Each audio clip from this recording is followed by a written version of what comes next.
Bai, egunon eta eskerrik asko gurekin bat egiteagatik deialdi honetan. Egia esan da Alberdaniarentzako oso deialdi eta oso liburu aurkezpen berezia dau. Arrazoi batengatik, baino gehiagorengatik.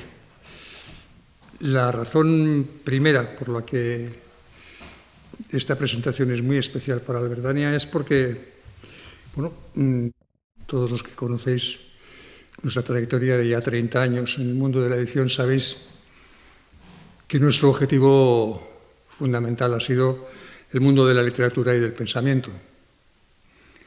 Es donde nos hemos centrado, es donde lo que ha sido nuestra vocación inicial y sigue siéndolo después de 30 años y espero que en los próximos 30 años, los que estén lo verán, siga así.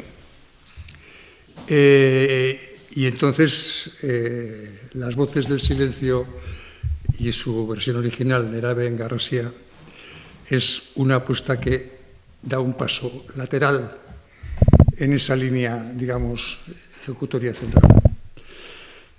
¿Y por qué esto? ¿Por qué a estas alturas una apuesta por un libro de divulgación, un libro no perteneciente directamente al mundo de la literatura ni al del pensamiento, sino un libro que podríamos calificar de servicio público? Pues precisamente por eso, porque Alberdania siente que en el momento en el que estamos, sobre todo los que vivimos en el universo de la cultura, los que intentamos alimentar diariamente el debate y la inquietud social en torno a todos los temas dignos de reflexión, merecíamos y merecía ese universo un paso al frente en el terreno del compromiso social. Y eso es lo que hemos querido hacer con Nerabe en Garrasia, Las voces del silencio. Por eso nos alegró tanto que Telmo y Maitane se acercaran a nosotros con esta propuesta. Besteak beste, ez dalako batere ohikoa gurea bezalako argitaletxe batera modu honetako libururik ekartzea. Ez da ohikoa, jende guztiak badaki bere alorreko gauzak nondik bideratu edo zera. Zuena jasotzean guretzako sorpresa alde guztiatik eta gainera pozarren hartu gendun, ikusi genuelako hasieratik oso zalantza gutxi izan genuen, alegia zalantzarik ez gendun izan. Ez gendun izan zalantzarik batetik, eta bereziki esango nuke, egileen kapazitatearen gatik,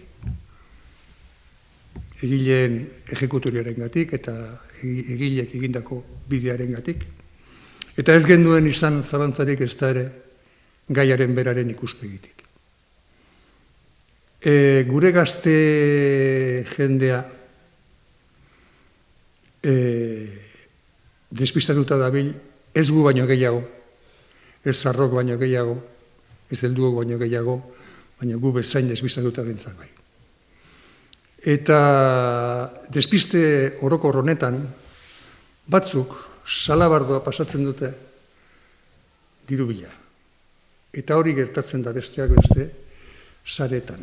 Sareen atzean dagoena azken batean ez da komunikazio modu bat, baizik eta negozio modu bat, batzuentzat. Ez da hori bakarrik, hori baino gehiago ere bada, hori baino konplexuagoa da errealitatea eta liburu honetan xe aztertzen da hori. Pero es eso también. Las redes son negocio y son sobre todo planteamiento estratégico por parte de diseñadores que se nos escapan, que se hunden en una especie de ¿cómo diría? Patrocinio fluo colectivo que no se termina de ver de quién es, pero que lo que sí está sucediendo es que está incidiendo en la vida real y práctica de nuestros jóvenes y nuestras jóvenes. La realidad es que el libro pone sobre la mesa son duras, graves y pueden tener repercusiones a muy largo plazo.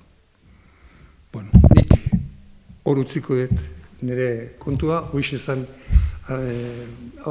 esan nahi nuena, alegia, zergatik Alberdania hontan eta zergatik hau Alberdanian. Eta hemendik aurrera ja, zuen txanda. Bueno, pues, eskerrik asko, guztioi, etortzeagatik, eta muchas gracias a todos por venir.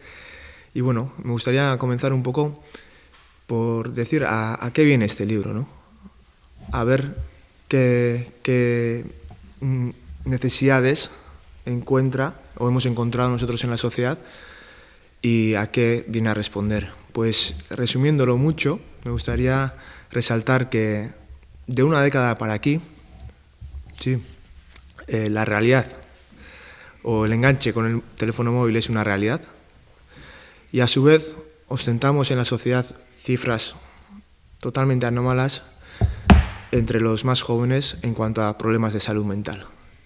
Y me gustaría destacar que esto no es casualidad, es causalidad. Y este libro viene un poco a poner un poco de luz a esa causalidad. Entonces, el nombre, el título del libro viene un poco a colación de ello, ¿no? Las voces del silencio, Nerabe Engarrasia, es un poco poner voz a la necesidad que tienen nuestros adolescentes, ¿sí? Y que quizá como sociedad no estamos escuchando debidamente. Y por otro lado, como podéis comprobar, ¿sí? La salud mental adolescente en la década del cambio. Y esto tiene dos lecturas. Y si bien he comentado antes que en esta última década, ¿no? Vamos a decir, tanto jóvenes como adultos tenemos una adicción en cuanto al teléfono móvil y los problemas de salud mental han aumentado. Queremos poner un poco de esperanza en todo esto y pensar que la década que viene ahora va a empezar a poner puentes. Va a poner puentes entre lo que nosotros, un poco a modo de reflexión, denominamos, y es que parece que tenemos emociones del Paleolítico, instituciones del medievo y tecnología de dioses, ¿no? Y se ha creado ahí un espacio muy grande, ¿sí? Donde parece que estamos cayendo. Entonces, pues vamos a, con esperanza, un poco, crear esos puentes para que esta sociedad, pues para todos sea más saludable y un poco desde la humildad, pues a ello ha venido este libro.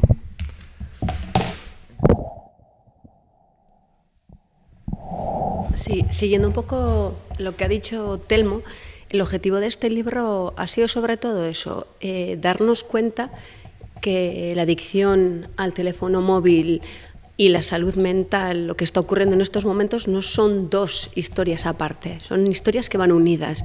Y uno de los objetivos del libro era también que hasta ahora, si te toca temas de adicción, ¿no? O sea, del móvil o de otro cualquiera, se apartaban las emociones siempre de ese tema. Y es como ha llegado la hora de coger una mirada mucho más integral del ser humano, en este caso del adolescente, cosa que nos ha faltado al adulto, ¿no? Se suele decir que nosotros somos seres dañados y como seres dañados dañamos, pues que este daño sea lo menos posible. El objetivo ha sido ese, unir los dos temas, esta tecnología que hasta ahora no hemos sido conscientes de lo que teníamos entre manos, ahora nos empezamos a dar cuenta de lo que tenemos y a la vez cómo eso va unido a ese abismo que acabamos de decir, que ha comentado Telmo, que es las tecnologías han avanzado una barbaridad en esta sociedad, pero nosotros internamente seguimos como hace muchísimos años. Toda la gente que, partimos de educación o somos terapeutas, algo que llevamos dando cuenta es que la gente joven está gritando desde hace muchísimos años. Y después de la pandemia y con toda la tecnología y sobre todo la de la pantalla de hoy en día, pues nos ha estallado, directamente nos ha estallado a todos en la cara y estamos un poco como asustados. Este susto viene bien en ese aspecto porque si no nos saldrían pues, libros como estos y empezar a tratarlo de una manera integral, entendiendo un poco cómo es el funcionamiento de un ser humano, aquí concretamente cuál es el funcionamiento de un adolescente y de ahí partir cómo podemos hacer ese puente, cómo podemos hacer que hoy en día un joven que esté más aislado que nunca, porque Jorge ha dicho muy bien, este móvil no nos está haciendo comunicar entre nosotros. es que nos está aislando muchísimo. Nos está aislando, la gente joven está más aislada emocionalmente, pero también porque vivimos en un mundo muy acelerado donde el adulto no puede, no es que no quiera estar presente, no puede estar presente. Entonces, pues el móvil ha hecho pues de ese chupete emocional muy grande, y aquí entonces el dolor se ve que es de todos. Para nosotros sí hay ese punto de esperanza, porque necesitamos educarnos nosotros como adultos, educarles a ellos, y desde ahí, de ese partir, pues bueno, este ha sido nuestro granito de arena, de poderlo hacer holísticamente, tratar dos temas conjuntamente. También para nosotros es importante que está hecho en euskera y en castellano. No hay muchos libros de este tipo en estos dos lenguajes. Hemos estado hablando antes, ¿no?, que se tira más a libros en inglés o en castellano, pero en euskera la verdad es que es de los primeros. Pues eso también para nosotros, viniendo en educación, ¿no?, y sabiendo que el lenguaje es importante para llegar a una persona, pues hacerlo en nuestra lengua pues es muy importante. Entonces, esa esperanza, ese susto de ahora que llevamos, que bienvenido el susto, porque si no, no reaccionaríamos. El ser humano tarda mucho en reaccionar. Entonces, este libro sí es para darnos cuenta, llevarnos ese susto y coger esos datos, pero luego a la vez la segunda parte del libro es como esas herramientas, que sí hay herramientas, hay formas, hay modos de hacerlo, y ha sido eso, pues un poquito de teoría, bueno, mucho de teoría, y esa parte práctica, que está dividido en esas dos partes el libro. Bueno, pues comentaría una cosa que visito el terreno general del libro, y es lo siguiente. Este libro se podría escribir de muchas maneras. Se podría escribir para especialistas, se podría escribir para la academia directamente, o se podría escribir con voluntad de servicio público, que es lo que hemos dicho al principio. Habéis optado claramente por esto último, ¿no? Habéis optado claramente por dirigiros a quién concretamente. Bien, está dirigido directamente a las familias, a los centros escolares y a la sociedad en general. Si tendría que aglutinar todo en uno, sería todo aquel que tenga contacto con los adolescentes. Pues yo creo que les será de mucha ayuda la lectura de este libro. Y me gustaría destacar, porque creo que además que es leal y justo, que este libro se sustenta en 4 pilares muy importantes para nosotros, y que le da un abordaje holístico a cada uno de los temas que se trata en él. Y es que, por un lado, tiene más de 100 citas bibliográficas, ha habido una revisión bibliográfica de mucho rigor y de actualidad, pero ha ido más allá, y nos hemos juntado con profesionales de todo tipo, empezando desde el ámbito educativo hasta doctores y profesionales de la salud mental, que desde aquí les doy muchas gracias, educadores. Hemos puesto también a disposición de todo ciudadano herramientas prácticas, posibles respuestas, soluciones y medidas, y recalco lo de posibles porque no existe una fórmula mágica para todo el mundo, pero sí tener un conocimiento amplio y una caja de herramientas rica para que cada uno en su contexto pueda llevar adelante lo que mejor precise. Pero, sin lugar a duda, me gustaría destacar la presencia y la voz que se le ha dado a muchos adolescentes y a personas con problemas de salud mental. Este libro recoge esa voz. Sí, hemos quedado con muchos adolescentes y también con personas con problemas de salud mental, y con gran determinación y valentía han expresado su sentir en cada momento de soledad y sufrimiento, mientras que andaban, ¿sí?, en esos oscuros caminos, ¿no?, que son las enfermedades mentales. Entonces, en este libro encontraréis testimonios escritos a puño y letra por estas personas. Por lo tanto, la combinación de estos 4 pilares, la revisión científica o evidencia científica, el saber y experiencia de grandes profesionales, las herramientas prácticas que se ponen a disposición y la participación de adolescentes y personas con problemas de salud mental, creo que da una visión holística, necesaria, real y justa de la situación que tenemos hoy en día. Sí, aportando un poco a lo que ha dicho Telmo, al final el mismo título está hablando por sí solo, ¿no? Ese silencio. Es verdad que la adolescencia es uno de los momentos más convulsos de un ser humano, donde tiene que construir otra vez toda su identidad. Y es cuando la mirada del adulto en la sociedad más se escapa o se distancia del adolescente. Y yo creo que este libro está hecho, cuando decimos de servicio público, es decir, por favor, vamos a poner la mirada. Es que nos necesitan más que nunca. Más que nunca. Y hoy en día yo diría que más que nunca. Pues varios factores, varios temas que tratamos en el libro.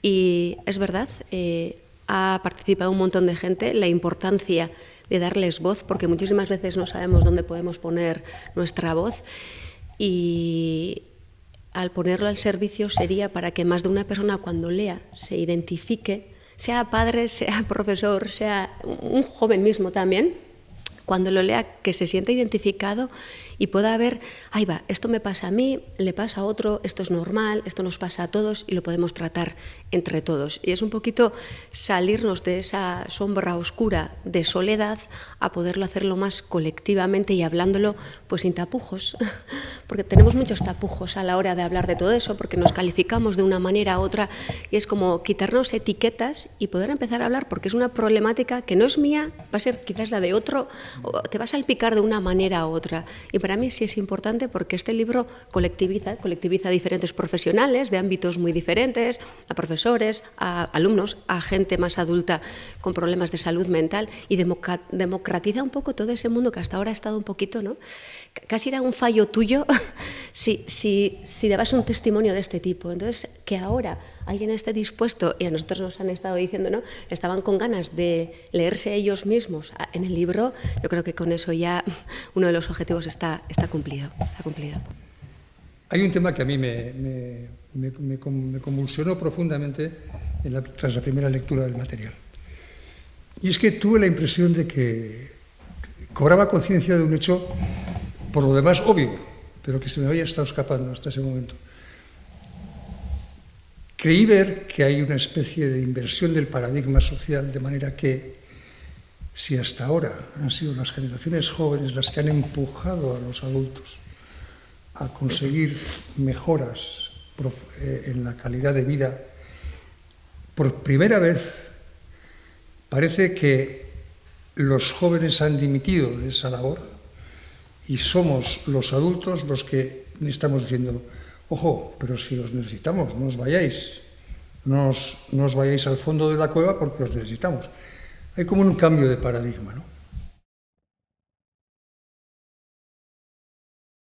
Sí, la verdad que, y como tendréis oportunidad de leer en el libro, estamos ante un paradigma nuevo.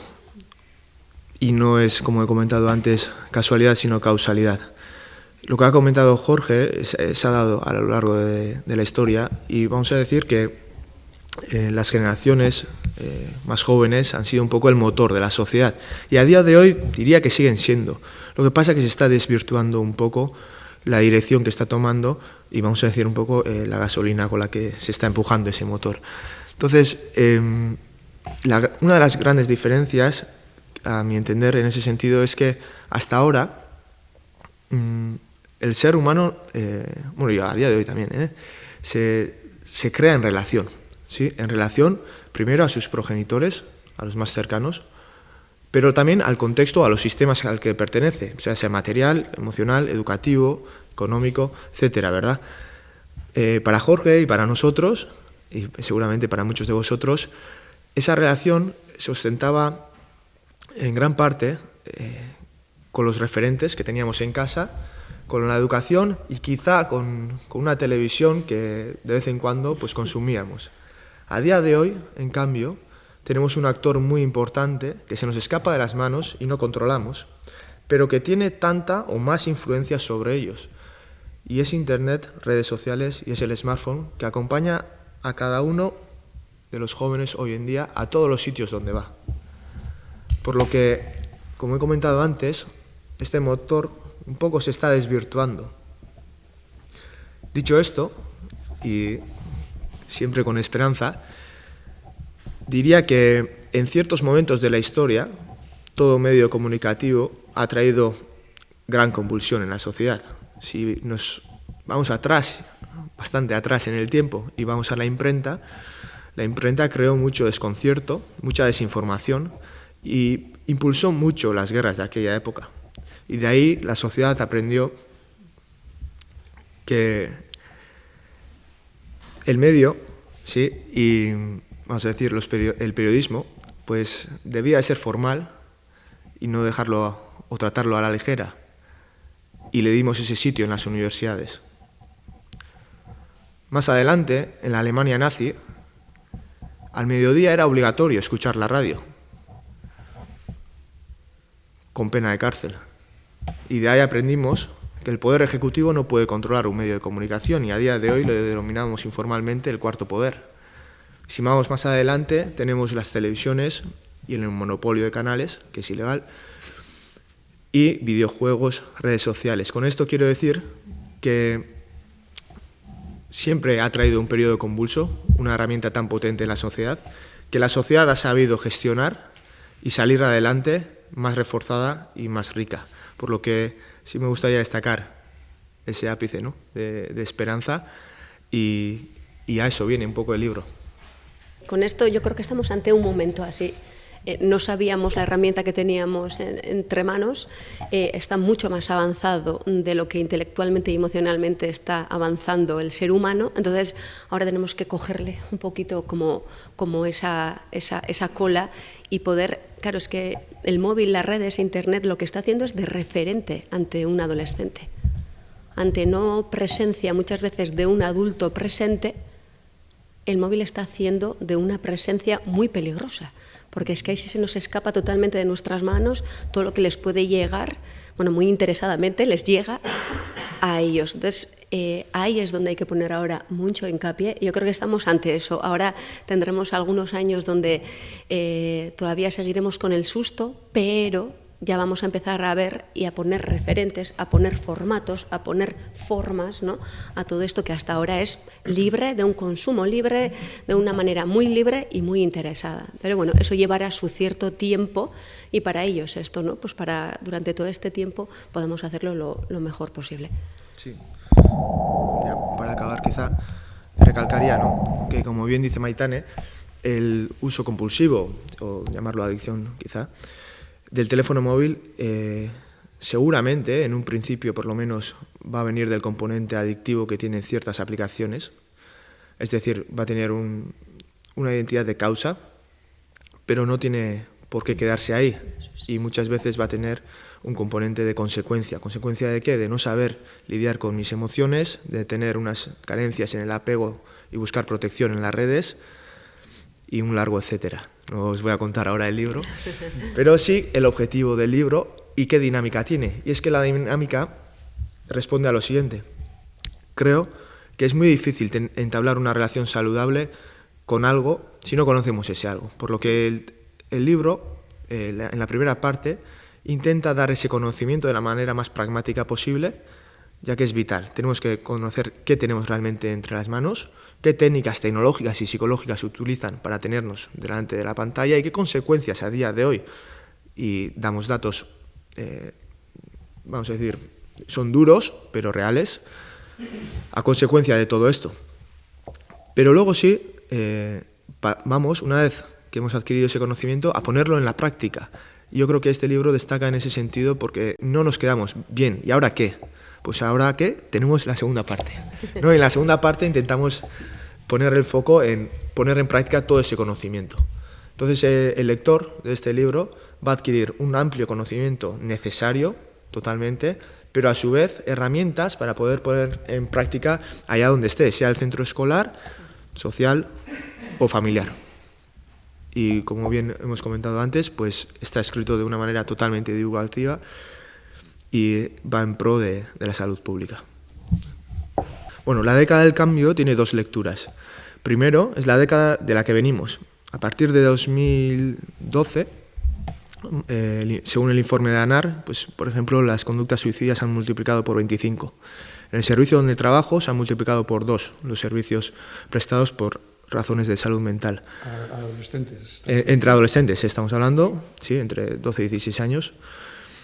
En Estados Unidos, los suicidios constatados han aumentado en esta última década un 70% y las hospitalizaciones a raíz de autolesiones un 150%.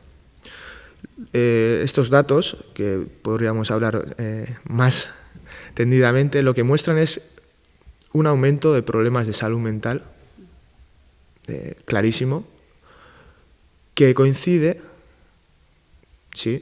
con el uso de las redes sociales y el smartphone, entre los adolescentes, que empezó allá por el 2010. Es una correlación muy, muy estrecha, y si bien una correlación lo que indica realmente es que dos cosas coinciden en un lugar y tiempo concreto y no tiene por qué mostrar una causalidad, a día de hoy la evidencia que tenemos muestra que sí la hay.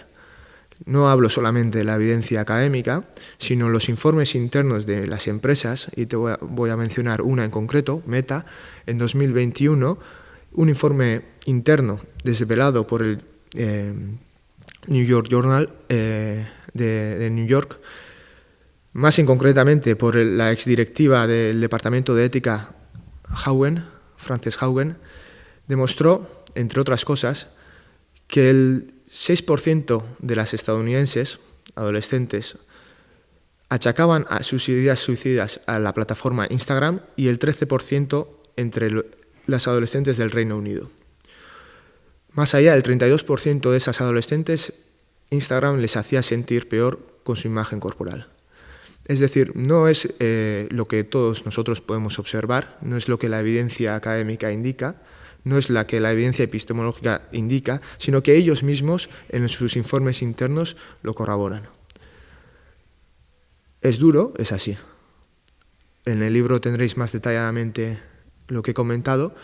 Dicho esto, creemos, ¿no?, un claro cambio de tendencia en esta última década, pero, como hemos comentado antes, a su vez, el título tiene otra lectura, y es que, a nuestro ver por lo menos, nos espera una década del cambio. Creo que la sociedad ha cogido conciencia, creo que estamos viendo más allá de lo que antes nos dejaban ver, y eso nos va a posibilitar tender esos puentes para una sociedad más saludable.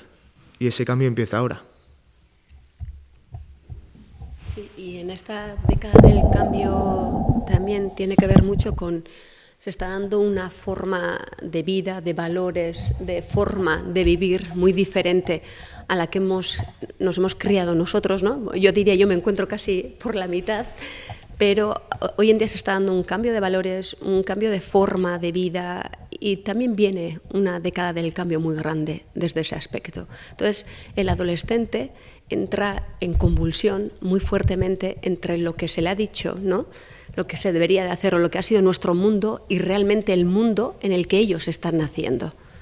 Si no se unen un poquito esos dos mundos y encima le ponemos la tecnología por el medio, pues es muy peligroso. Entonces, tenemos que acercarnos nosotros, ir soltando un poquito ese mundo en el que hemos vivido.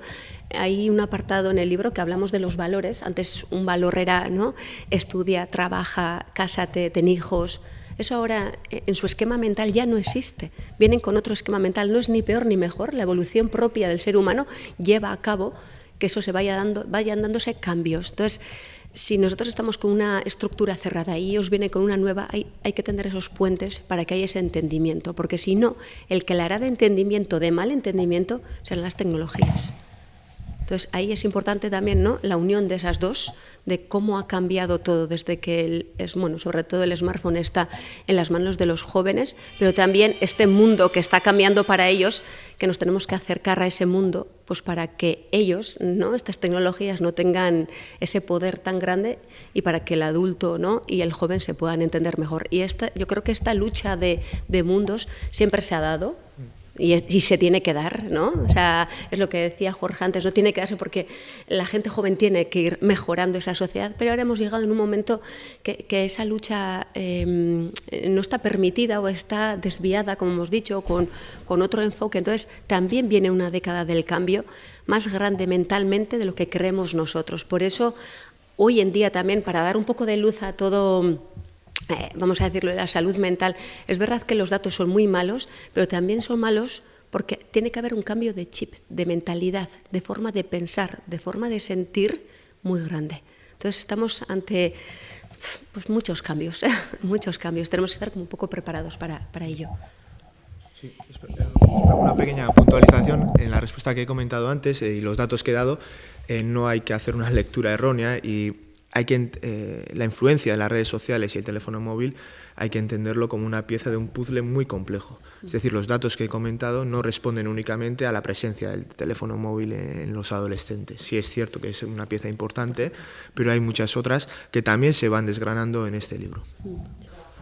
Bueno, primordialmente en cuanto a los jóvenes, pues como bien ha comentado Maitane antes, tenemos la oportunidad y el placer de trabajar con ellos. Yo como profesor, pues bueno, día a día, ¿no? Estoy con adolescentes y Maitane como terapeuta pues también. Entonces nos ha sido muy fácil cooperar con ellos, también con los problemas de salud mental, las personas con problemas de salud mental. Y los profesionales, la verdad que antes les he agradecido y lo voy a volver a hacer porque con gran pasión y dedicación y vocación y sin pedir nada a cambio han dedicado su tiempo, experiencia y saber para enriquecer este libro. Entonces nos hemos juntado con, pues bueno, por dar algunos nombres, pues con la educadora Miriam Ross, con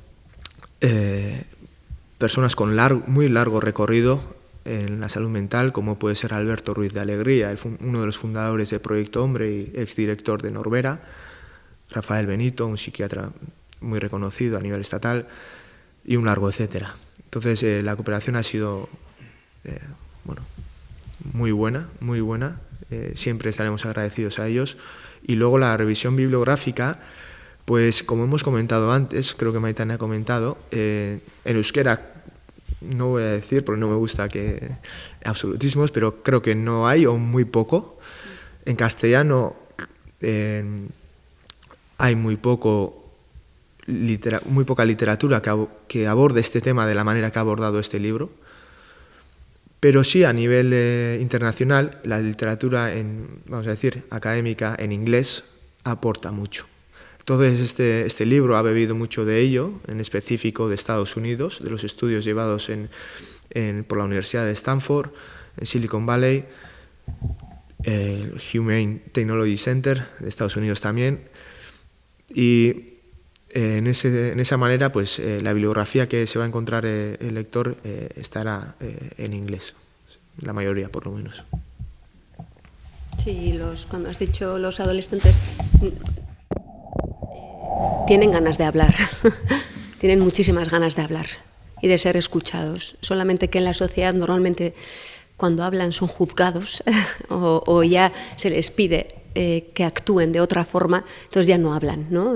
Entonces necesitan espacios, por ejemplo, son los que más están pidiendo ayuda. Nunca tanto joven ha pedido ayuda en su vida y eso no significa que en otras generaciones no hayan sufrido, sí, de otra forma diferente, pero tienen ganas de hablar, pero hay que darles un espacio.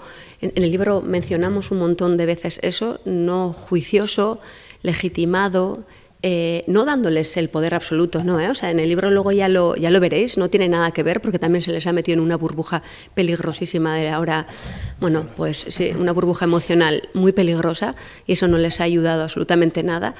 Pero es verdad que ellos tienen ganas de hablar, ¿eh? O sea, a terapia es una barbaridad de jóvenes que piden a sus padres, por favor, necesito ayuda. Y a los padres al principio les cuesta admitir eso un montón. ¿Cómo que ayuda? ¿Cómo que ayuda? Si tú estás bien, si no te pasa nada. Y sí pasa, sí pasa. Entonces ahora tienen ganas de hablar, ¿eh? Pero hay que darles unos espacios más libres, más amplios, para que ellos también puedan debatir y puedan razonar. Lo que hemos dicho, este libro quiere generar pensamiento, ¿no? Que la gente piense, recapacite. Pues ellos también necesitan, antes de ser juzgados, ¿no? Esos espacios. Y uno de los objetivos también de este libro es que entre el adulto y el adolescente hoy en día se puedan entender mejor para poder construir una sociedad muchísimo mejor. Esto tenemos que entenderlo de la siguiente manera.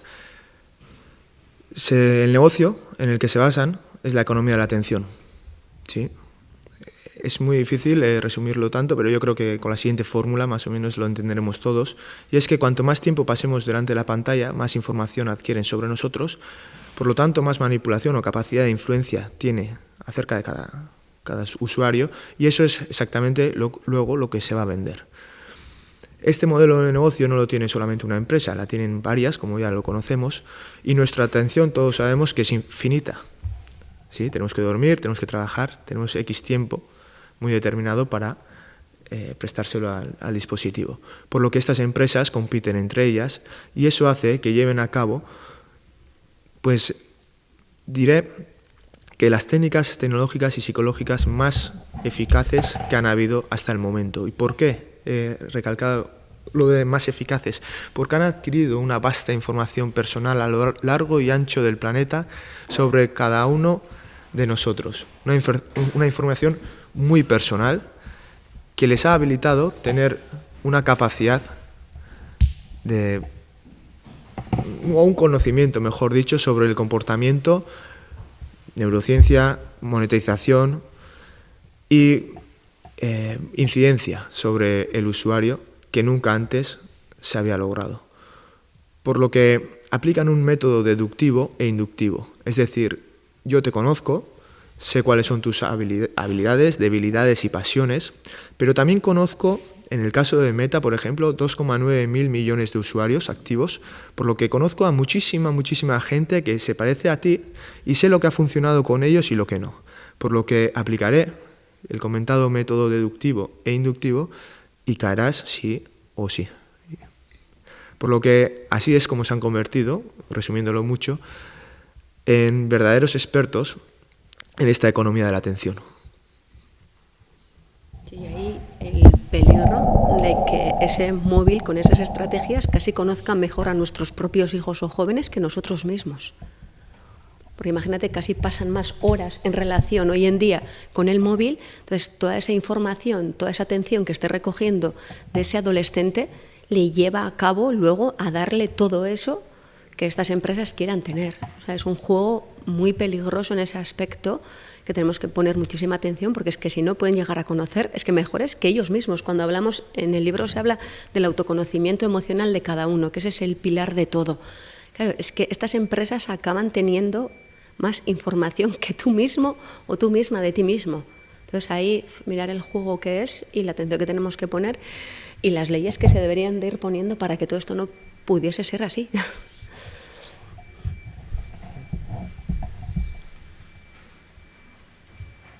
Bueno, eskerrik asko berriz ere, hartzeagatik eta gurekin momentu partekatzeagatik eta irakurri dugu merezi dut.